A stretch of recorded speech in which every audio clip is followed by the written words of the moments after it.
Hi friends, welcome to ரஸ்லஸ் சன்சர் channel. குவைத்தின் இன்றைய சில முக்கிய செய்திகளை பார்ப்போம். அதுக்கு முன்னாடி என்னோட சேனல் லைக் பண்ணுங்க, சப்ஸ்கிரைப் பண்ணுங்க, ஷேர் பண்ணுங்க, மீண்டும் பெல் பட்டனை பிரஸ் பண்ணுங்க. குவைத் ஃபைலக்கா தீவு மேம்பாட்டு திட்டம் ஃபைலக்கா தீவு சுற்றுலா மற்றும் பொழுதுபோக்கு தளமாக மாற்றுவதற்கான மேம்பாட்டு திட்டம் விரைவில் தொடங்கப்பட உள்ளது. உள்நாடு மற்றும் சர்வதேசத்தை ஈர்க்கும் வகையில் தீவை மறுசீரமைப்பதில் கவனம் செலுத்தப்படும். பல்நோக்கு மண்டபம் 150 அறைகள் கொண்ட அறைகள், குடும்ப ரிசார்ட் 250 அறைகள், படகுக்கான நிறுத்தமிடம், விளையாட்டு நடவடிக்கைகள், பூங்காக்கள் மற்றும் பொது நிகழ்விடங்கள்.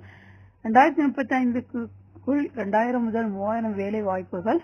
2030க்குள் மொத்த உள்நாட்டு உற்பத்தியில் 60 முதல் 80 மில்லியன் குவைத் தினார் பங்களிப்பு. கடற்கரை மற்றும் கடற்கரை ஊர்வலம். 2030க்குள் 3 லட்சம் பார்வையாளர்கள். பொழுதுபோக்கு, ஷாப்பிங், உணவகம் மற்றும் கஃபேக்கள். 150 அறைகள் கொண்ட சோக்ஸ் ரிசார்ட் என மறுசீரமைப்பு செய்யப்பட உள்ளது என்று தெரிவிக்கப்பட்டுள்ளது. குவைத்தில் பொறுப்பற்ற ஓட்டுநர்களை கண்காணிக்க புதிய அமைப்பு. குவைத்தில் மக்கள் மத்தியில் அச்சத்தை ஏற்படுத்தி சாலைகள் கவனக்குறைவாக வாகனம் ஓட்டுபவர்களை கண்காணிக்கவும் கண்டுபிடிக்கவும் சிறப்பு அமைப்பு குவைத் போக்குவரத்து துறை அமைத்துள்ளது. உள்துறை அமைச்சகத்தின் போக்குவரத்து மற்றும் செயல்பாட்டு விவகாரங்களுக்கான உதவி துணை செயலாளர் மேஜர் ஜெனரல் யூசுப் அல் கதா அவர்களின் நேரடி அச்சுறுத்தலின் கீழ் போக்குவரத்து செயல்பாட்டுத் துறையால் புதிய முறை செயல்படுத்தப்பட்டது. செயல்பாட்டுத்துறை மற்றும் பாதுகாப்பு கட்டுப்பாட்டு பிரிவினரின் மேற்பார்வையில் நேற்று நாட்டில் உள்ள பல சுற்று சாலைகள் மற்றும் நெடுஞ்சாலைகள் நடத்தப்பட்ட புதிய அமைப்பின் சோதனை வெற்றி அடைந்ததாக அதிகாரிகள் தெரிவித்தனர். இந்த அமைப்பின் முக்கிய அம்சம் என்னவென்றால், வாகனங்களின் வேகம் மற்றும் வேகத்தை துல்லியமாக கண்காணிக்க முடியும், புது சாலைகளின் விதிமீறல்களை கட்டுப்படுத்துதல், போக்குவரத்து இடையூறு விளைவிக்கும் போக்குவரத்து விபத்துகளை நிர்வகித்தல், வணிக மையங்கள் மற்றும் சாலைகளில் சாதாரண போக்குவரத்து நெரிசல் ஏற்படக்கூடிய போக்குவரத்தை கட்டுப்படுத்துதல் போன்ற நோக்கத்தில் இதுபோன்ற புதுமையான அமைப்புகள் செயல்படுத்தப்படுவதாக அதிகாரிகள் தெரியப்படுத்தியுள்ளனர். வர்ணத்தில் ஜொலித்த இந்திய தூதரகம். இந்தியாவின் 78வது சுதந்திர தின கொண்டாட்டத்தின் ஒரு பகுதியாக குவைத்தில் உள்ள இந்திய தூதரகம் கட்டிடம் தேசிய கொடியின் மூவர்ண நிறத்தில் ஜொலித்தது. இந்தியாவின் 78வது சுதந்திர தினத்தை கொண்டாடிய நிலையில் பிரதமர் ஷேக் அகமது அப்துல்லா அல் அஹமது அல் சபா அவர்கள் வியாழக்கிழமை இந்திய ஜனாதிபதி திரௌபதி முர்முவுக்கு வாழ்த்து செய்தி அனுப்பியுள்ளார். குவைத்தில் 1500 தினார்களுக்கு மேல் விலையுள்ள வாகனங்கள் கிணத் மூலம் மட்டுமே விற்பனை. குவைத் நாட்டில் 1500 தினார்களுக்கு மேலுள்ள அனைத்து வாகனங்களையும் கிணட் மூலம் மட்டுமே விற்பனை செய்ய நடவடிக்கை. வர்த்தக அமைச்சகம் தொடர்பான உயர் அதிகாரிகளை மேற்கோள் காட்டி உள்ளூர் நாளிதழ் ஒன்று இதை தெரிவித்துள்ளது. பண மோசடியை தடுப்பதும் பயங்கரவாத நடவடிக்கைகள் மற்றும் அமைப்புகளுக்கு செல்லும் உதவிகளை கண்டறிவதும் இதன் நோக்கம் என்று அதிகாரிகள் விளக்கினர். வாகனங்கள் வாங்குதல் மற்றும் விற்பனை செய்வதற்கான காகித பண பரிவர்த்தனைகளை ஒழுங்குபடுத்துவது தொடர்பாக வர்த்தக அமைச்சர் பொறியாளர் உமர் அல் உமர் மற்றும் குவைத் மத்திய வங்கியின் ஆளுநர் ஃபசில் அல் ஹரூன் ஆகியோருக்கு இடையில் கலந்துரையாடல் நடைபெற்று வருவதாக தொடர்புடைய வட்டாரங்கள் தெரிவித்தன. பேச்சுவார்த்தைகள் முடிவு செய்யப்பட்டு செயல்படுத்தப்பட்டால் குறிப்பிட்ட விலை வரம்பிற்கு மேல் வாகனம் வாங்குவதற்கு கிணட் மூலம் மட்டுமே பணம் செலுத்தப்படும். நிதிகளின் இயக்கம், அவற்றின் ஆதாரங்கள் மற்றும் இலக்கு ஆகியவற்றை கண்காணிக்க அரசாங்கத்திற்கு உதவுவதை தவிர இது பணவீக்க உயர்வை கட்டுப்படுத்தும் என நம்பப்படுகிறது. வர்த்தக அமைச்சர் பொறியாளர் உமர் அல் உமர் மேலும் கூறுகையில், பண மோசடி தடுப்பு மற்றும் பயங்கரவாத நிதியளிப்பு சட்ட எண் 39 கீழ் முன்னெச்சரிக்கை நடவடிக்கைகளின் ஒரு பகுதியாக இந்த புதிய நடவடிக்கை எடுக்கப்பட்டுள்ளது என்று தெரிவித்துள்ளார்.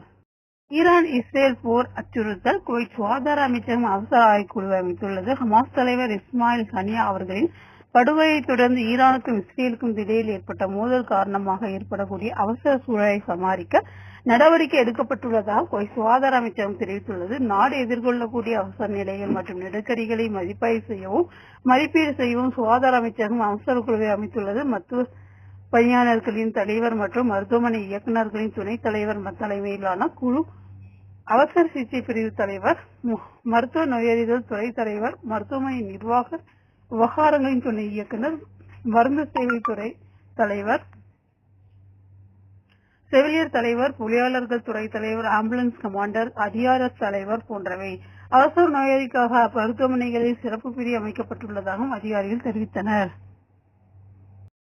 கேரளாவை சேர்ந்த ஒருவர் மாரடைப்பால் உயிரிழந்தார். குவைத்தில் கேரளாவை சேர்ந்த செவிலியர் ஒருவர் மாரடைப்பால் உயிரிழந்தார். இவர் எர்ணாகுளத்தை சேர்ந்த கிருஷ்ணபிரியா, வயது 37, புர்வானியம் மருத்துவமனையில் செவிலியராக பணிபுரிந்து வந்துள்ளார். இவரது கணவர் கண்ணூர் ஹில்ஸ் பள்ளியை சேர்ந்த அனூப் கிருஷ்ணன் அவர்கள் மங்காப் நகரில் வசித்து வந்துள்ளார். பரவித்த இந்தியர் குறித்த தகவல்கள் வெளியாகியுள்ளன. இந்தியாவின் தெலுங்கானா மாவட்டத்தைச் சேர்ந்த ராம்தேவ் வயது 51 என்ற இந்திய தொழிலாளி வீட்டுப் பணியாளர் வேலை வாங்கி தருவதாக கூறி குவைத்துக்கு வந்து குவைத் பாலைவனத்தில் ஒட்டகங்களை மேய்க்கும் நிலைக்கு தள்ளப்பட்டார் என்று உள்ளூர் நாளை செய்தி வெளியிட்டுள்ளது. விரக்தியடைந்த அவர் உதவிக்காக தனது மொபைல் போனில் இருந்து வீடியோ ஒன்றை பதிவு செய்து இந்தியாவில் உள்ள ஆட்சியாளர்களிடம் உதவி கேட்டு கெஞ்சினார். இந்த வீடியோ இந்தியா முழுவதும் வேகமாக பரவி பல்வேறு ஊடகங்கள் கவனத்தை ஈர்த்தது. இது குவைத்தில் உள்ள இந்திய தூதரகத்தை தலையிட தூண்டியது. தூதரகம் எக்ஸ் கணக்கில் முன்னர் ட்விட்டர் அறிவித்தது. இது சம்பந்தப்பட்ட நபரை தொடர்பு கொள்ள முடிந்தது. அவர் இப்போது சவுதி அரேபியாவில் இருப்பதாக தெரிவித்தார்.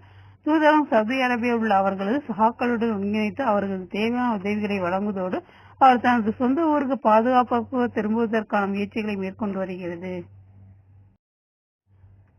குவைத் விமான நிலையத்தில் புதிய லக்கேஜ் கையாளும் விதிகள், இலவச டிராலிகள், கட்டண அடிப்படையிலான போர்ட்டல் சேவை, விமான போக்குவரத்து இயக்குநரகம், டிஜிசிஏ பயணிகள் வந்து செல்லும் மற்றும் புறப்படும் டிராலி மற்றும் லக்கேஜ் கையாளும் சேவை மறுசீரமைக்க முடிவு செய்துள்ளது. புதிய முடிவின்படி போர்ட்டல் இல்லாமல் பயணிகளின் டிராலியை இலவசமாக பயன்படுத்தலாம். போர்ட்டல் சேவை தேவைப்பட்டால் ஒரு சிறிய டிராலிக்கு 1 கேடி மற்றும் பெரிய டிராலிக்கு 2 கேடி கட்டணம் விதிக்கப்படும். தகவலிருந்த ஆதாரங்களின்படி தொழிலாளர்கள் கூடுதல் கட்டணம் கோருவது மற்றும் நாகரிகமற்ற முறையில் தங்கள் சாமான்களை கொண்டு செல்வது குறித்து பயணிகள் வெளிப்படுத்திய அதிருப்தியை நிவர்த்தி செய்வது இந்த மாற்றத்தின் நோக்கமாகும். புதிய அமைப்பில் ஒரு அர்ப்பணிப்புள்ள பணியாளர் மற்றும் டிராலி மற்றும் லக்கேஜ் கையாளும் சேவைகளுக்கான கவுண்டர், அத்துடன் புகார்கள் மற்றும் விசாரணைகளுக்கான தொடர்புடைய எண், பயணிகளுக்கு சிறந்த சேவை மற்றும் சிக்கல்களை திறம்பட தீர்க்கும் வகையில் உள்ளது என்று தெரிவிக்கப்பட்டுள்ளது.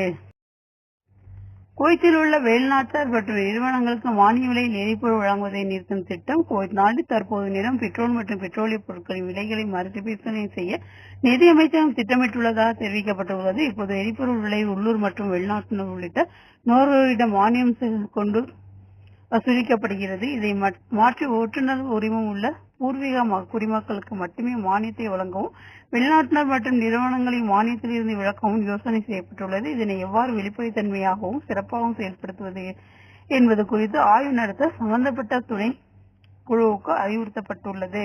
நிதியமைச்சகம் தொடர்பான உயர்மட்ட ஆதாரங்களை மேற்கோள் காட்டி உள்ளூர் பத்திரிகை ஒன்று இதனை தெரிவித்துள்ளது. எரிபொருள் விற்பனையின் தற்போது நடைமுறையில் உள்ள பகுதி தாராளமயமாக்கல் கொள்கையை நீக்கி சர்வதேச விலை அளவில் நாட்டில் அமல்படுத்தினால் 600 மில்லியன் தினார் கூடுதல் லாபம் ஈட்டுவது நோக்கமாக இருக்கும் என மதிப்பிடப்பட்டுள்ளது. இதன் ஒரு அங்கமாக சமர்ப்பிக்கப்பட்டுள்ள முன்மொழிவு வரைவில் நாட்டின் போக்குவரத்து துறையில் பல தரமான மாற்றங்களை கொண்டு வரும் என தெரிவிக்கப்பட்டுள்ளது. அனைத்து திட்டங்களும் நிதி அமைச்சகத்தின் ஆய்வில் உள்ளன. அவை தொடர்பாக இறுதி முடிவு எதுவும் எடுக்கப்படவில்லை என்றும் மானியங்களை பகுத்தாய்வு செய்து தகுதியானவர்களுக்கு மட்டுமே வழங்கும் கொள்கையை அமல்படுத்த திட்டமிடப்பட்டுள்ளதாகவும் அமைச்சரை வட்டாரங்கள் சுட்டிக்காட்டியுள்ளன. வரைவு முன்மொழிவுகள் அங்கீகரிக்கப்பட்டால் மானியம் குவைத் நாட்டினருக்கு மட்டுமே வழங்கப்படும். மேலும் குவைத் அல்லாத நிறுவனங்கள் சர்வதேச தரத்தின்படி எரிபொருளை வாங்க வேண்டும். குவைத்தில் தொற்று நோய்களால் பாதிக்கப்பட்டவர்கள் குறித்து உடனடியாக தெரிவிக்குமாறு சுகாதார அமைச்சகம் கட்டாயப்படுத்தியுள்ளது. குவைத்தில் எந்த ஒரு நபரும் தமது பணியிடத்தில் தொற்று நோயால் பாதிக்கப்பட்டிருந்தால் அல்லது அந்த நோய்களால் பாதிக்கப்பட்டுள்ளதாக சந்தேகிக்கப்பட்டால் சம்பந்தப்பட்ட அதிகாரிகளிடம் தெரிவிக்க வேண்டியது கட்டாயமாக்கப்பட்டுள்ளதாக சுகாதார அமைச்சகம் தெரிவித்துள்ளது. சுகாதார அமைச்சகத்தின் உதவி துணை செயலாளர், சுகாதாரத்துறை இயக்குநர்கள், மருத்துவமனைகள், சுகாதார மையங்கள், மத்திய அரசுகள் மற்றும் தலைவர்களுக்கு சுற்றறிக்கை மூலம் இந்த உத்தரவு பிறப்பிக்கப்பட்டுள்ளது. பொது சுகாதாரத்தை பாதுகாப்பதற்கும் தொற்று நோய்களை தடுப்பதற்கும் சிகிச்சை அளிப்பதற்கும் இது நாட்டின் உறுதிப்பாட்டின் ஒரு பகுதியாகும் என்று அமைச்சகம் விளக்கியது. ஒரு நபர் தொற்று நோயால் பாதிக்கப்பட்டுள்ளதாக சந்தேகிக்கப்பட்டால் 24 மணி நேரத்திற்குள் அருகிலுள்ள தடு சுகாதார மையத்திற்கு தகவல் தெரிவிக்கப்பட வேண்டும்.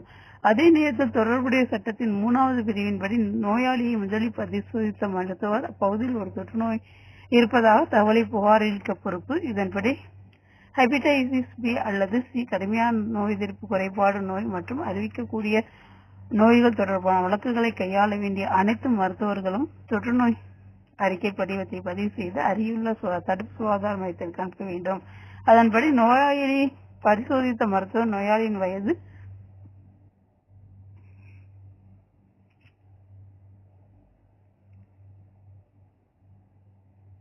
உறவினர்கள், ஒரே வீட்டில் வசிக்கும் ஆண் மற்றும் பெண்கள் அல்லது நோயின் போது அவருடன் தொடர்பு கொண்டவர்கள், ஒரே குடியிருப்பில் வசிப்பவர்கள், ஹோட்டல் உணவாளர்கள் அல்லது தொழிற்சாலை உரிமையாளர் அல்லது அதன் நிர்வாகத்திற்கு பொறுப்பான நபர், பள்ளியில் முதல்வர் அல்லது உள்துறையின் மேற்பார்வை அல்லது அத்தகைய நிறுவனங்களில் இந்த வகையான வேறு ஏதேனும் பொது இடங்களில் உள்ளவர்களிடையே நோய் பதிவாகினால் நோய் பற்றிய நபர்கள் குறித்து சம்பந்தப்பட்டவர்களுக்கு தெரிவிக்க வேண்டியது அவசியமாகும்.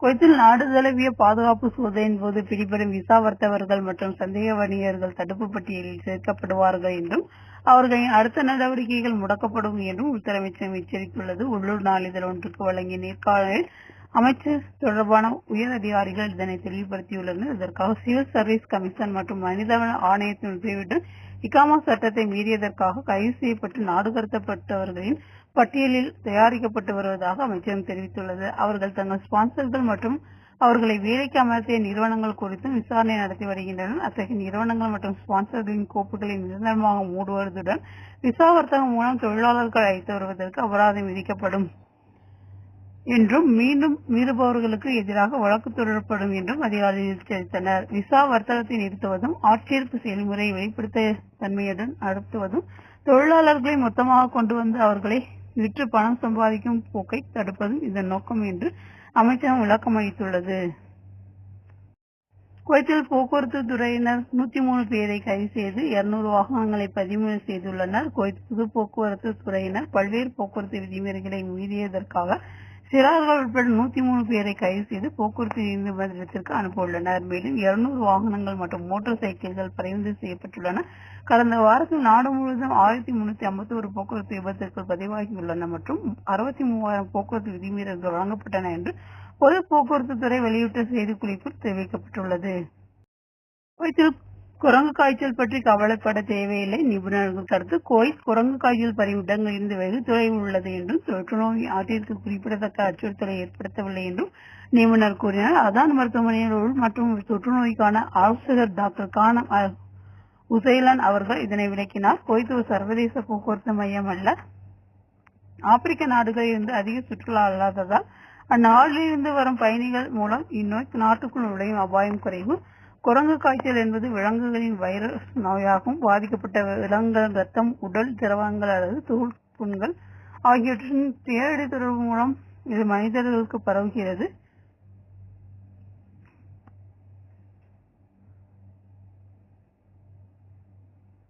பாதிக்கப்பட்ட நபரின் சுவாச சுரப்பு அல்லது தோல் புண்களின் நெருங்கிய தொடர்பு மூலம் இது ஒரு இடமிருந்து மற்றொரு நபருக்கு பரவுகிறது என்று அவர் விளக்கினார். குவைத்தில் 507 பேரின் சிவில் ஐடிகள் இருந்து முகவரிகள் ரத்து செய்யப்பட்டுள்ளன. குவைத்தில் தாங்கள் முன் வசித்து அந்த கட்டிடங்களை விட்டு வெளியேறுவதற்காக அல்லது கட்டிடத்தை இடித்ததற்காக குடிமக்கள் மற்றும் வெளிநாட்டினர் உட்பட 507 பேரின் முகவரிகள் சேவைகள் தகவல் அதிகாரிகள் ரத்து செய்துள்ளனர். பாசி தொடர்பான வேறுபாடுகளை மேற்கோள் காட்டி உள்ளூர் நாளிதழ் ஒன்று இதனை தெரிவித்துள்ளது.